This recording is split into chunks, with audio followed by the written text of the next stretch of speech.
J'ai décidé de partager mon expérience en sachant très bien que je ne suis ni psychologue, ni psychiatre, ni psychothérapeute, donc vois ça un petit peu comme ta pote qui partage son expérience. Je vais commencer par dire évidemment, et parce que je suis obligée, et parce que je pense qu'il faut le dire, que je ne suis pas professionnelle de santé, que je ne suis pas là pour te dire d'arrêter tes médicaments, ni de commencer un sevrage si tu n'es pas prêt à le commencer. Prends cette décision en accord avec ton médecin, prends-la en accord avec ton psychologue ou ton psychiatre. Entoure-toi, parce qu'un sevrage, c'est un petit peu comme une tempête qui passe. Alors il y a des jours qui vont peut-être aller super bien, et peut-être que tu auras la majorité des jours où ça ira super bien, et puis il y a des jours où il y aura un peu de pluie, peut-être un peu d'orage, il y aura peut-être des difficultés. Il y a des bonnes expériences de sevrage et il y en a aussi des mauvaises. Et si tu vas voir sur internet et que tu tapes sevrage d'antidépresseurs, tu vas tomber sur des choses, des scénarios catastrophes, tu vas tomber sur plein de mauvaises expériences et quelques bonnes. C'est pourquoi j'ai voulu faire ce podcast, c'est pour rendre un petit peu plus accessible un témoignage qui ne sera pas négatif, plutôt positif, qui est aussi réel et qui va te parler vraiment de ce que j'ai vécu moi en tant que patiente sous antidépresseurs qui a décidé d'arrêter. Et je remets encore l'accent sur le fait que je ne suis pas là pour te dire d'arrêter tes médicaments. Il faut que ce soit une décision qui soit déjà prise avec ton médecin. Il faut que tu sois à l'aise avec cette décision. Il faut que tu te mettes aussi en condition. Les prochaines semaines qui vont arriver vont être difficiles. Et il faut que tu sois entouré, il faut que tu en parles autour de toi. Si tu as quelqu'un à la maison, si tu as des amis proches, si tu as un médecin, si tu as des parents, si tu as des frères et sœurs, etc. Je pense que c'est le premier point et c'est très important de s'entourer de personnes qui sont au courant de la situation. Alors tu peux aller plus ou moins en détail. Mais moi, j'ai par exemple envoyé un message à ma sœur, à ma maman qui habite tout près de chez moi et que je vois régulièrement, ou à mon chéri évidemment, pour lui dire je fais cette démarche-là, je la fais parce que je veux la faire, et je viendrai plus en détail là-dessus après, mais sachez que on peut s'attendre à certains symptômes, comme par exemple être irritable, avoir des émotions qui sont fortes, avoir des jours avec, des jours sans, être en difficulté, éventuellement avoir besoin d'aide plus ou moins urgente. Donc attendez-vous à ce que je puisse être peut-être aussi un peu différente, un petit peu tourmentée. Et soyez indulgents, s'il vous plaît. Donc ça a été très bien reçu. Je pense que les gens comprennent qu'un sevrage antidépresseur, c'est pas quelque chose de facile, malgré tout. Je crois aussi qu'on n'en parle pas énormément. Et c'est pour ça aussi que j'aimerais en parler aujourd'hui, pour que vous puissiez vous sentir moins seul dans cette démarche. Moi, j'ai pris des antidépresseurs pendant de nombreuses années à cause de troubles anxieux, principalement des ISRS. J'en ai pris pendant de nombreuses années, donc les ISRS sont des antidépresseurs avec recapture de la sérotonine. C'est très commun, il y a beaucoup de gens dans le monde qui en prennent. J'ai pris ça pendant de nombreuses années, et puis j'ai fait un burn-out. Et là, on m'a prescrit de la duloxétine, donc c'est une recapture avec également de la noradrénaline. Et c'était surtout pour pallier à ma fatigue en fait, une fatigue intense. Malgré tout, ça ne m'a pas tellement aidée puisque j'ai eu beaucoup d'effets secondaires à ce médicament-là, parce qu'il ne me convenait pas tout simplement. Il peut très bien te convenir si c'est ce que tu prends, il peut très bien te convenir si c'est ce que tu comptes prendre, c'est ce qu'on t'a prescrit. Moi, ça a été un petit peu... ça ne m'a pas aidée, j'ai pas eu moins de fatigue. J'ai eu des effets secondaires comme par exemple des brain zaps. C'est un peu une espèce de... un sentiment comme une mini décharge électrique dans la tête, et ça fait pas mal du tout. Quand je dis décharge électrique, c'est plus que ça te fait comme un petit... un peu un sentiment d'un coup de petite décharge, mais pas du tout douloureuse, mais très... c'est inconfortable, c'est désagréable. J'avais aussi des vertiges, plus de libido du tout. Donc ce médicament ne me convenait pas. J'ai décidé de l'arrêter en accord avec mon médecin et ma psychologue. Et au début, j'ai dit ok, j'aimerais arrêter ce médicament parce qu'il ne me convient pas et je veux retourner sur mon ancien médicament. Et c'est ma psychologue qui m'a dit écoute, moi je pense que tu es prête pour ne plus avoir d'antidépresseurs, ne plus avoir de médicaments. C'est à toi de prendre la décision, bien sûr. Mais puisque tu es dans cette position aujourd'hui où tu vas beaucoup mieux, ou selon mes observations, c'est quelque chose que tu peux faire, pourquoi ne pas essayer un petit peu de marcher sur tes propres jambes. T'as eu une béquille pendant longtemps, mais maintenant maintenant je pense que t'en es capable. Et c'est vrai qu'au fond de moi je sentais déjà moi que j'en étais capable, mais j'avais besoin qu'on me le dise, j'avais besoin qu'on me le propose. Et voilà, du coup j'ai accepté de ne plus reprendre d'autres médicaments. Je savais que ça allait pas être facile d'accepter ça en premier lieu, et puis je savais que ça allait être une période un peu compliquée, le sevrage. Malgré tout, j'avais vraiment envie maintenant de pouvoir réussir à régler mes émotions par moi-même. Et attention, je dis ça maintenant, mais peut-être que voilà, dans un an, dans même moins d'un an, ou dans 2, ou dans 5, ou dans 10, j'aurai de nouveau besoin de prendre des antidépresseurs, et c'est totalement ok en fait. Il y a énormément de monde à nouveau qui prennent des antidépresseurs dans le monde. Ne te sens pas seul si c'est ton cas. Ne crois pas que tu es quelqu'un d'anormal, que tu es fou, que tu es un fail, que tu n'arrives pas à faire les choses par toi-même parce que tu prends des antidépresseurs. C'est pas du tout le cas. On est énormément, et c'est aussi pour ça que je veux faire ce podcast, c'est pour que les gens puissent se sentir moins seuls dans cette situation. Donc j'ai commencé le sevrage en réduisant ma dose. J'ai suivi les recommandations de mon médecin. C'est très important de le dire. Je crois que c'est le point le plus important. Puis ce que ton médecin te prescrit, c'est un professionnel, et à moins que tu ne sois vraiment pas à l'aise avec sa méthode et que tu changes de professionnel, reste vraiment sur ce qu'on te prescrit. Durant ton sevrage, tu auras des moments où tu auras envie de reprendre ton médicament, de reprendre tes pastilles entières. Tu auras des moments où tu auras envie d'arrêter tout d'un coup. Tu auras peut-être des moments où tu vas douter de ta décision. Reste sur ce qu'on t'a prescrit. Si on t'a dit prends la moitié de ton comprimé, tu prends la moitié de ton comprimé. Si tu vois que le sevrage te paraît trop violent, trop intense, appelle ton médecin, dis-lui voilà, j'ai l'impression que j'ai besoin de revenir un peu en arrière, c'est trop intense, et voilà, bien sûr, adapte, mais reste en accord avec ton médecin, reste en accord avec la personne, que ce soit ton psychiatre, ton médecin, etc., qui te suit dans le sevrage. Ne prends pas de décision seule sur ta médication, sur tes dosages, etc. Donc moi, j'ai commencé à réduire ma dose petit à petit, donc au début, aucun problème, je suis une warrior, je vois même pas la différence, tout va bien, on est cool. Vraiment un sentiment de me dire mais pourquoi je prenais des médicaments en fait moi déjà pourquoi en fait les premiers jours, et puis petit à petit un sentiment de manque, mais comme un peu une tension, tu sais, à moins 10 000, un petit peu dans des espèces de vagues, un peu de manque. Et plus je réduisais en fait, plus j'avais ce sentiment un peu parfois d'être un peu en flottement comme ça, d'être un peu de manquer d'attention, d'être parfois un peu là, parfois un peu moins là, etc. Des jours avec lesquels c'était bien, c'était ok, des jours où c'était plus compliqué. Et pendant toute la période où j'ai réduit vraiment mon médicament, donc où j'en prenais toujours mais je réduisais petit à petit. Par exemple, sur la première semaine, si je prenais un comprimé entier, j'allais prendre les 3/4, puis prendre la moitié. En fait, ça dépend énormément du médicament que tu prends, parce qu'il y en a qui sont déjà sous différentes formes, des comprimés, des gélules avec des petites boules dedans, du liquide, enfin voilà, etc. Donc ça dépend vraiment, et là-dessus, je pourrais pas te renseigner, je pourrais pas te dire qu'est-ce qu'il faut que tu fasses. C'est pas mon rôle. Donc j'ai vraiment fait cette période-là. J'étais un peu mi-figue, mi-raisin. Il y a des jours où ça allait bien, il y a des jours où c'était un peu plus compliqué.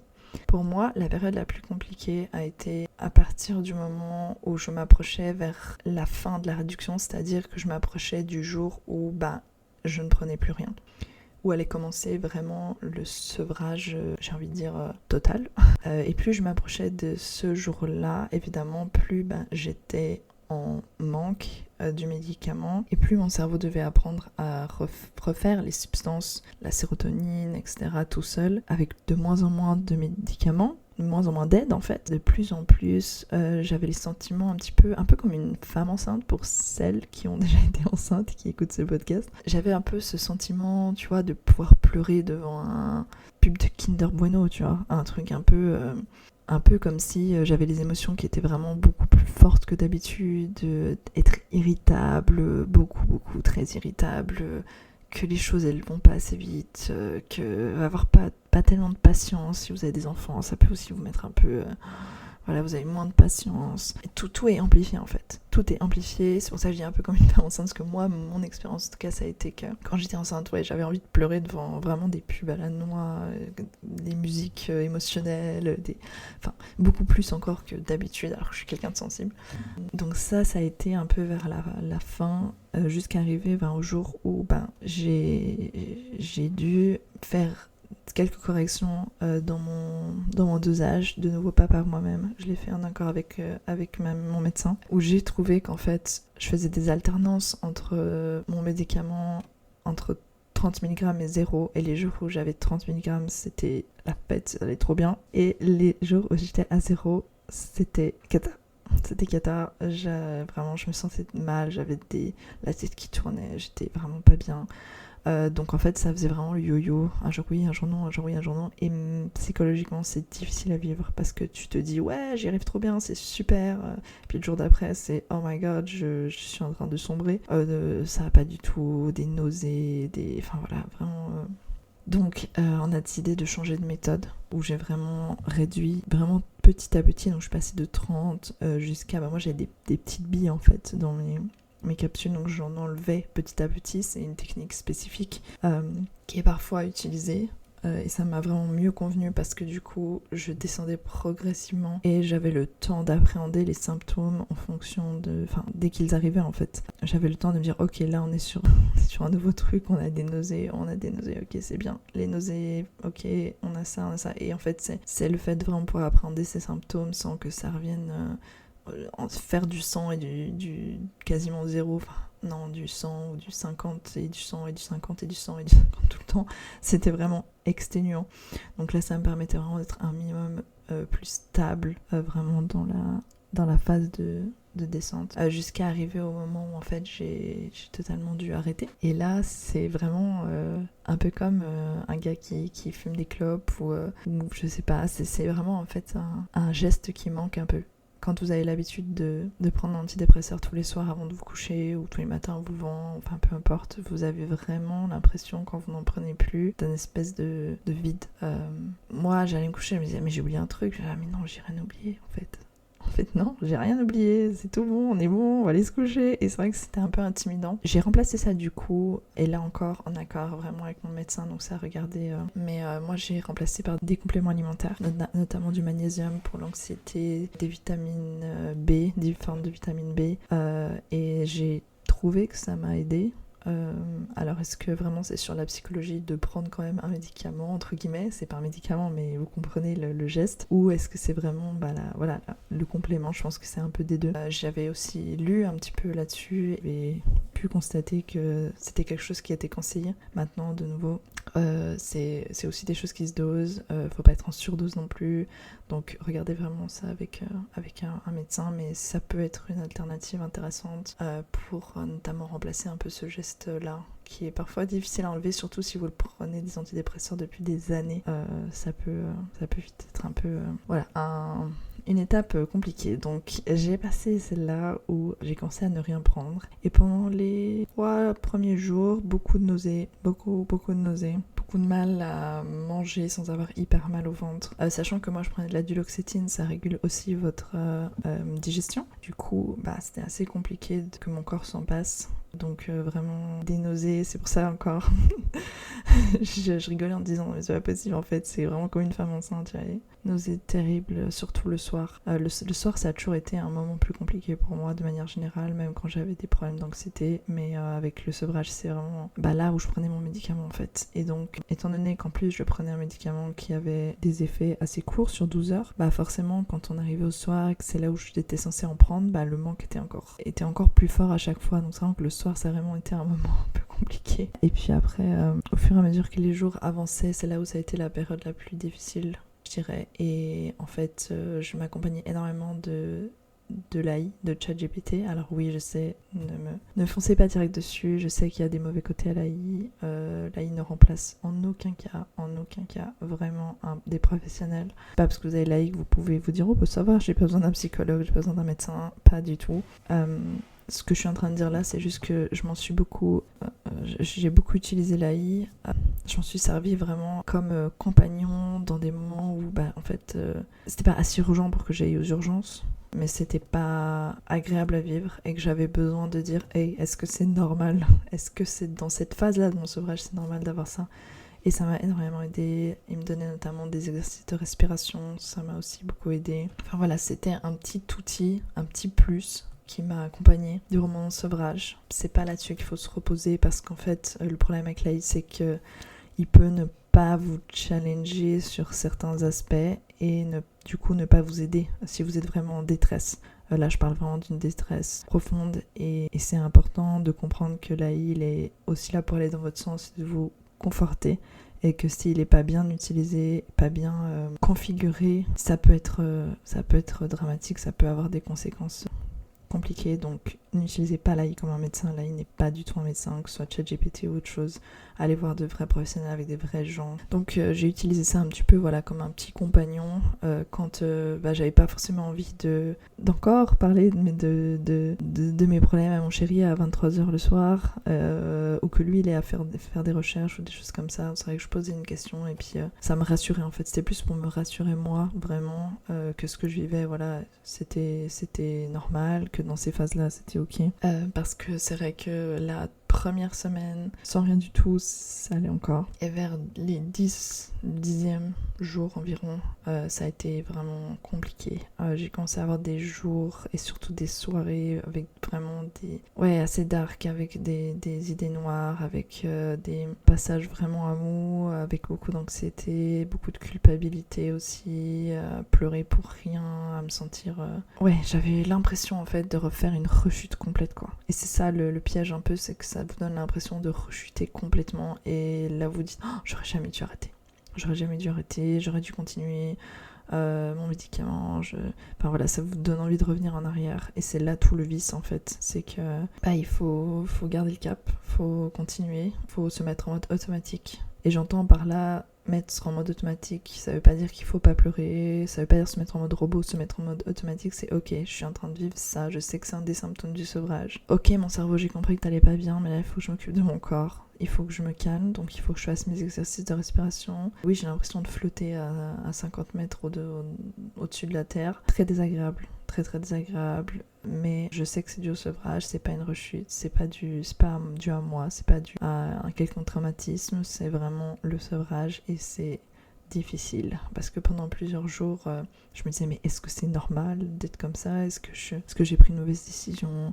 je pleurais énormément mais pour un oui et pour un non, et en fait vraiment de pleurer ça sort des choses, donc c'est nécessaire, pleurer en fait, pleurer 1000 fois, pleurer dès que vous en avez besoin. Je sais qu'on peut pas toujours le faire, mais dès que vous pouvez le faire, faites-le. Ouais, n'ayez pas peur de craquer en fait, parce que moi je pense que j'avais cette peur vraiment de craquer, où je me disais non mais genre si tu craques ça y est, tu vas sombrer quoi, alors que pas du tout en fait. Plus quand je pleurais après je me sentais vraiment beaucoup mieux, j'avais vraiment l'impression de libérer, de libérer quelque chose. Faites aussi attention de ne pas trop vous blâmer pour cette période-là. Faites attention de ne pas vous dire mon Dieu, je suis absolument horrible, quelqu'un d'horrible, parce que je pleure tout le temps, parce que je suis de mauvaise humeur, parce que j'arrive pas à prendre ça en charge, parce que j'ai pas de patience avec mes enfants, parce que parce que ça. Je pense que c'est important d'être indulgent avec soi-même en fait, c'est ça. Il faut vraiment être indulgent avec soi-même dans cette période, se dire ok, ça va être comme ça pendant quelques jours, je vais traverser la vague en mode automatique. Si ça va vraiment pas, je vais en parler, à mon médecin, je vais demander si ça c'est normal, je vais prendre les ressources que j'ai pu acquérir aussi durant mon traitement. Parce que si vous avez pris des antidépresseurs, certainement vous avez eu aussi des démarches pour essayer de vous sortir de cette période-là. Donc essayez d'utiliser ce qu'on vous a appris. Mais c'est pas une rechute, vous n'êtes pas dépressif à nouveau. C'est vraiment dû au sevrage et c'est normal si c'est pendant quelques jours dans cette période où en fait votre cerveau n'a plus le médicament mais n'a pas encore réappris à faire ses substances lui-même. C'est normal qu'il y ait un flop quoi, qu'il y ait un vide, qu'il y ait un petit oups, il n'y a plus rien. Et c'est vrai que cette période-là, ça a pas été simple. ça a été un peu difficile d'être résiliente parce que j'avais ce truc où je me disais mais c'est fatigant quoi.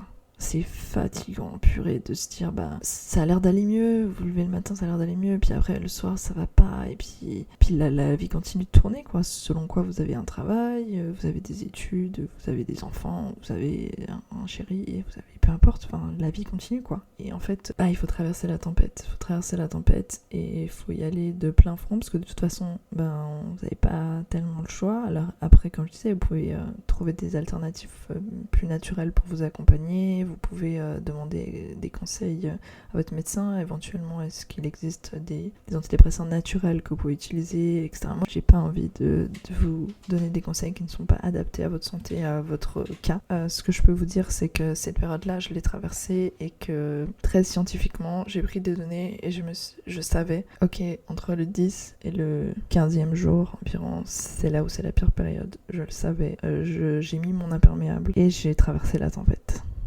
Et il faut être patient. Il faut dire, ok, très bien, ça va, très bien, je traverse la tempête et j'y vais. Et après, une fois que vous êtes sorti de là et de manière assez brusque et assez scientifique, un peu d'un coup comme ça, hop, les rideaux s'ouvrent et waouh.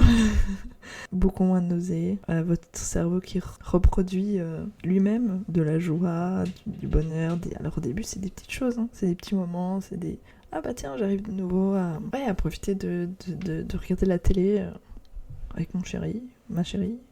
Ou alors j'arrive simplement à me sentir un peu moins anxieux, à me sentir un peu moins dans le noir, moins dans le brouillard, plus présent, etc. Et petit à petit, comme ça revient. Vous avez eu peur. Vous avez eu très peur. Vous avez eu peur à un certain moment. Vous avez eu peur de prendre la mauvaise décision, vous avez eu peur de votre état. Mais après vient le moment où le cerveau recommence à faire son petit travail. Soyez fiers de lui. Il était assisté pendant longtemps. Il faut voir ça comme ça. Hein. C'est comme un patron, vous savez. Il était un peu débordé. C'est un patron. Il arrête pas. Puis pendant longtemps, il a eu un assistant ou une assistante. Et d'un coup, ce mec-là, il se barre en fait. Il se barre. Donc le patron il doit apprendre à tout faire tout seul. Et au début il va galérer, il va faire n'importe quoi, il va galérer totalement. Mais après au bout d'un moment il va prendre le pli, puis il va finir par y arriver, il va s'adapter aussi un peu. Voilà, après évidemment il faut s'alerter si le patron il commence à mettre tout le monde en faillite et que là ça devient dangereux pour l'entreprise. J'entends par là si vraiment vous vous sentez très mal, qu'il y a une grosse détresse, des idées suicidaires, des choses qui sont vraiment dans ce côté-là vraiment anormal. Là évidemment vous n'hésitez pas du tout en fait à appeler du secours, à appeler les urgences si vous en avez besoin, à appeler votre médecin, votre psychiatre, etc., à faire état de la situation. Eux vous sauront dire si c'est normal ce que vous vivez, bien sûr, hein. Mais faites-vous confiance, durant tout le long du processus vous êtes capable d'y arriver. Et à un moment donné vous allez dire ah voilà, ça y est, c'est bon. Ça y est, on a rouvert les rideaux, on est bien, petit à petit. Vous pouvez vous attendre à ce qu'au bout de 2 mois environ après le sevrage, en principe pour la plupart des gens, on est totalement stabilisé, mais bien avant ça déjà, je vous rassure, bien avant ça déjà, en principe on commence vraiment à remonter la pente, à avoir de moins en moins de symptômes, à être de plus en plus calme et à se sentir de mieux en mieux avec notre décision, avec les symptômes. Moi j'ai été très fière de cette décision. De nouveau, ça veut pas dire que je reprendrai jamais d'antidépresseurs dans ma vie et j'en aurais peut-être besoin. La vie se fait de plein de choses et on sait pas ce qui peut nous arriver, on sait pas, voilà. Mais voilà, j'espère que ça vous aura un petit peu aidé d'avoir le témoignage de quelqu'un sur cette période un peu spéciale dont on parle pas tellement en fait. C'est un peu quelque chose de très tabou, j'ai l'impression. Le sevrage. C'est pas à prendre à la légère, c'est une période qu'il faut vraiment accommoder dans votre vie, un peu comme un passage où vous devez vous faire confiance à votre cerveau, vous refaire confiance à vous pour y aller tout seul. Donc c'est pas simple, mais voilà, je crois en vous. Et voilà, c'était ma petite expérience du sevrage. J'espère que ça aura pu vous aider aussi à vous sentir moins seul, à avoir aussi un petit peu une expérience positive et moins lourde ce qu'on peut lire sur internet, parce que parfois moi je trouvais ça extrêmement anxiogène en fait. J'ai l'impression que si j'arrête mon médicament, si je faisais un sevrage, alors que j'étais bien obligée de passer par là quand même pour arrêter, j'avais l'impression que c'était que ça allait être très très très très compliqué pour moi, que ça allait être très noir, que je risquais vraiment ma vie. Enfin voilà, il y a parfois on lit des choses qui sont terribles et bien sûr il faut pas les ignorer, hein. Il y a des histoires qui sont difficiles avec le sevrage, mais je pense que c'est important aussi de pouvoir partager des choses plus positives. Donc voilà, merci beaucoup d'avoir écouté ce podcast et si vous êtes en plein dans cette aventure, ou si vous l'envisagez ou si vous l'avez déjà fait, sachez que vous n'êtes pas seul, je suis avec vous et voilà, force à vous. Si t'as passé un bon moment avec moi, avec Calme, et que tu aimerais d'autres histoires, d'autres témoignages, n'hésite surtout pas s'il te plaît à mettre un petit like sur la vidéo ou à t'abonner à la chaîne. Merci et à tout bientôt.